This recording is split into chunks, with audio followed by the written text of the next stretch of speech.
Hai Tribuners, balik lagi sama Sania di vlognya Tribun Bogor. Nah, kali ini aku sedang berada di jembatan menuju pintu masuk Pulau Gelis, sebuah pulau yang ada di tengah-tengah Kali Ciliwung, Kota Bogor. Nah, nanti di sini kita akan belajar dan mencari tahu tentang sejarah dari berdirinya Pulau Gelis. Nah, di dalamnya juga ada Kelenteng Panko yang menyimpan sejarah penting bagi warga Kota Bogor. Nah, untuk tahu bagaimana sejarah dari Pulau Gelis dan Kelenteng Panko itu sendiri, ikutin aku ya.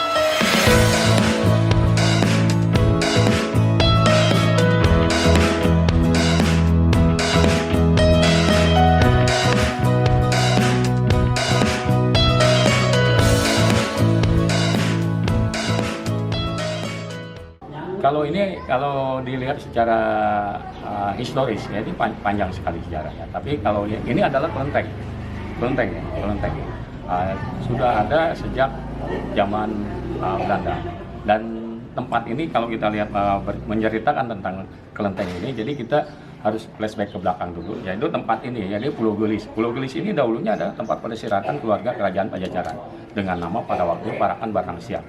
Pada tahun 1482, 1482. Nah, ketika Pajajaran berdiri, tempat ini dijadikan tempat peristirahatan keluarga kerajaan. Dengan titik awal tempat ini dan tempat ini di sini dijadikan tempat peristirahatannya, sedangkan Ciliwung dijadikan untuk pertahanan luar. Dari 1579 sampai 1687 itu seperti tanah perduaan, dan ketika ekspedisi Belanda yang pertama yang dipimpin oleh Scipio, dia hanya untuk memperluas jajahan dan mendirikan perkebunan. Dia tidak turun ke bawah dan tidak menemukan tempat ini. Begitupun yang kedua yang dipimpin oleh Adolf Hitler tahun 1690, dia juga tidak menemukan tempat ini. Baru yang ketiga yang dipimpin oleh Abraham Andriebeck tahun 1703, dia dari daerah Batavia yang Jakarta sekarang ke timur, dari ke timur ke barat, dan menemukan menyusuri Sungai Ciliwung dan menemukan tempat ini. Tempat ini ya pada waktu itu sudah ada penghuninya, yaitu orang-orang Belanda, orang-orang Tionghoa dan orang-orang Sunda. Dan tempat ini dijadikan pemukiman cikal bakal warga-warga Bogor saat ini.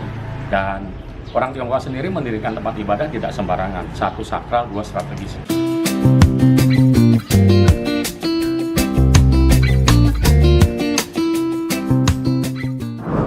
Boleh dijelaskan ini apa, Pak? Ini yang tadi saya sudah katakan bahwa ini adalah titik awal dari orang-orang Tionghoa mendirikan tempat ini, karena satu sakral, dua strategis. Sakralnya karena dia di sini tempat peristirahatan keluarga kerajaan Pajajaran, dengan titik awal batu besar ini. Batu besar ini adalah batu megalitik, dan ketika Pajajaran berdiri, batu ini dijadikan monolit atau menhir, namanya, bahwa di sini kira-kira Pajajaran pernah mendirikan tempat peristirahatan. Dan strategisnya orang Tionghoa itu dia di tepi sungai adalah alat transportasi utama yang dari Jakarta, Batavia pada waktu itu. Ini dari mendirikan tempat pemukiman sementara bahwa baru naik ke daerah sekarang yang dibilang Surya Kencana ya. Oke, terus ada tempat lain lagi nggak, Pak? Yang tadi saya jelaskan, yang tadi saya jelaskan juga ini, yang tadi saya katakan payung bersusun tiga yang melambangkan sebagai manusia memijak bumi, menunjuk langit, Tuhan Yang Maha Esa. Dan di dalam ada yang dijelaskan tadi, ada tempat peristirahatan. Assalamualaikum warahmatullahi wabarakatuh. Ini ada petilasan. Ini petilasan yang tadi saya katakan Raden Sajat yang dijunjung tinggi oleh orang-orang Tionghoa.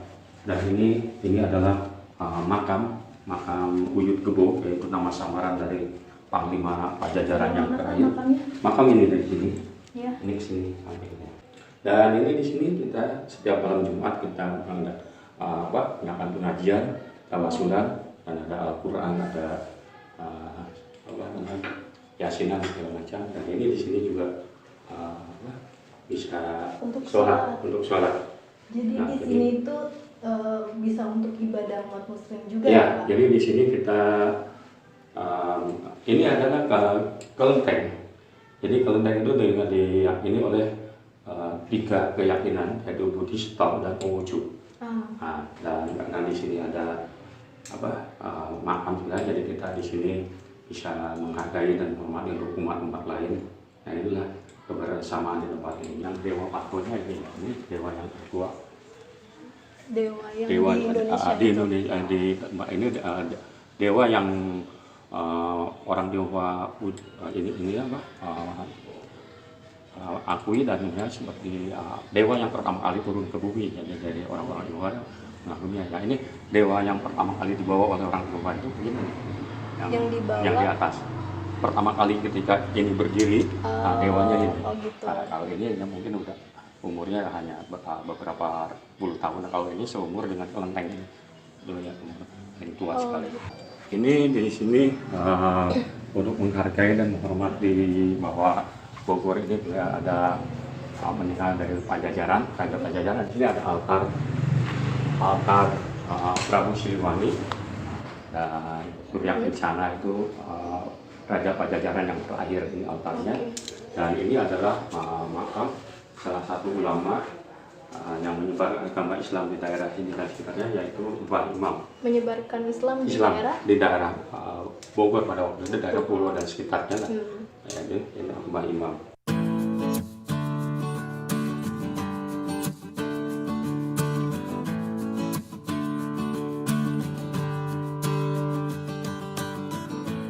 Bapak kan udah lama nih Pak jadi warga sini ya.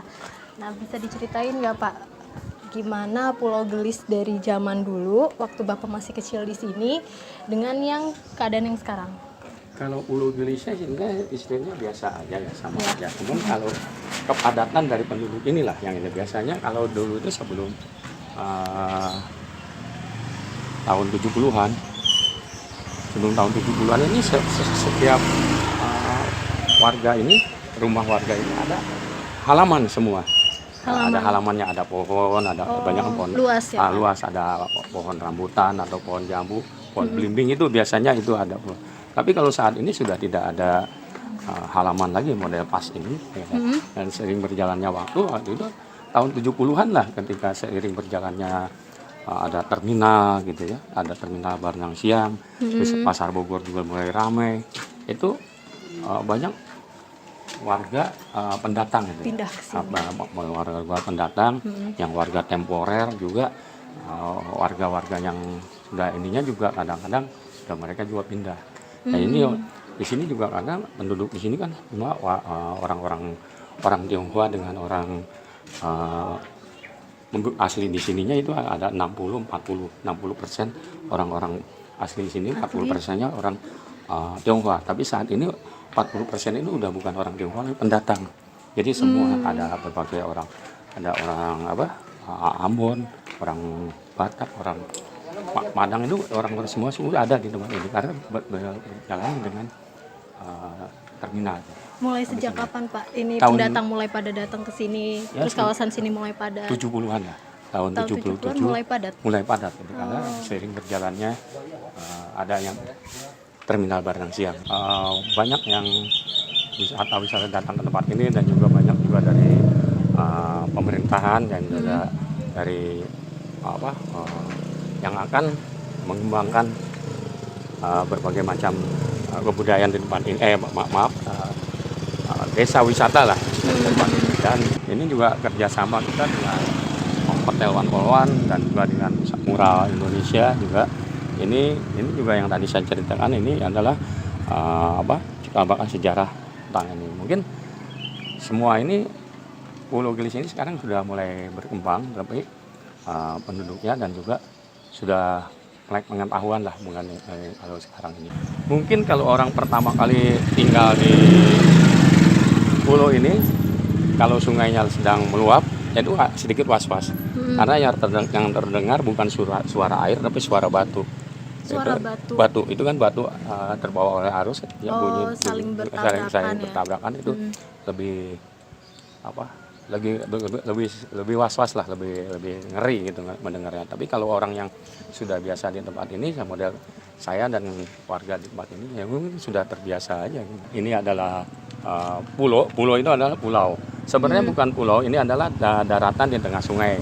Jadi sungainya itu adalah Sungai Ciliwung, satu sungai yang mulai dari daerah Katulampa, daerah hulu ya, di daerah selatan itu mengalir terbagi dua, dan di tengah-tengahnya ini pulau ini. Jadi menyatu kembali yang mendekati ke arah Bun Raya. Nah itu jembatan Oto Iskandar gitu. Nah itu di tengahnya inilah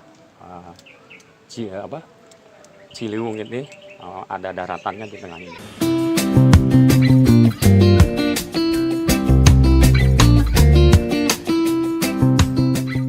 Ya Tribuners, begitu tadi perjalanan kita belajar tentang sejarah dari Pulau Gelis dan Pankobio. Semoga bisa memberikan ilmu baru kepada Tribuners. Sampai sini dulu perjalanan kita hari ini dan videonya. Nantikan kami di video selanjutnya. Bye-bye.